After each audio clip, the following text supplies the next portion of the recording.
ओळखली जाते। आषाढी एकादशीचे महाराष्ट्रात वेगळेच महत्त्व आहे। पंढरपूरचा विठोबा आहे महाराष्ट्राचे दैवत। प्रत्येक आषाढी एकादशीला पंढरपूरला वारकरी वारीला जातात। गेल्या 800 वर्षांपेक्षाही अधिक काळापासून ही वारी सुरू असल्याचे मानले जाते। आषाढी एकादशी म्हटले की प्रथम डोळ्यासमोर येते ती पंढरपूरची वारी। वर्षातील 24 एकादशांमधील या एकादशीला हे अनन्यसाधारण महत्त्व आहे। या दिवशीच्या व्रतात सर्व देवतांचे तेज एकवटलेले असते। आषाढी एकादशीची थोरवी गावी ऐकावी एवढीच थोडी नसते, ती सांगण्यापेक्षा अनुभवण्यास प्रथम प्राधान्य दिले जाते।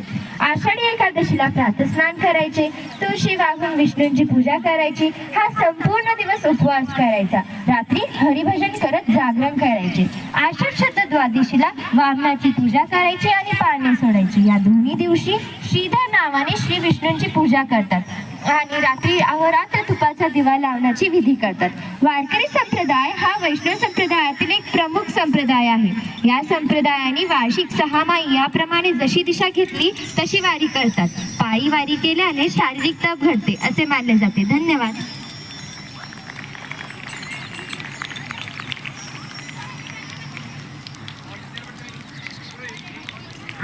पूर्वीच्या काळी संत एकत्र आले की प्रत्येक जण भगवत स्वरूप झालेले असल्याने एकमेकांच्या चरणांवर डोके ठेवून एकमेकांप्रती आदर व्यक्त करतात। पायांवर डोके ठेवण्याने अनेक लाभ होतात। दोन्हींमधील चैतन्य एक होऊन दोन्हींचेही तेज वाढण्यास सहाय्य होते। मीपणा अहंकार कमी होतो।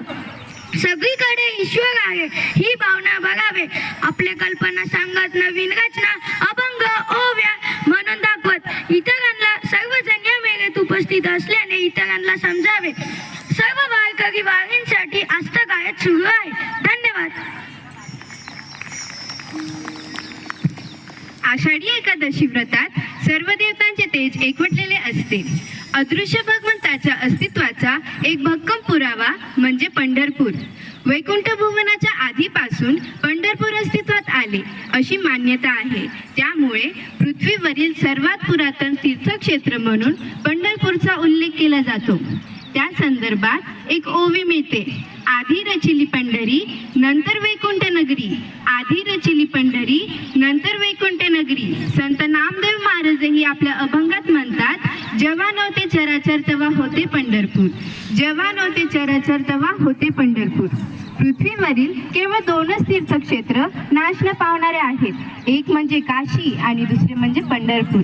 कारण या आईच्या चरणी काशी आणि वडिलांच्या चरणी पंढरपूर आहे। समष्टी साधण्याचा आढावा देण्याचा पुढील मार्ग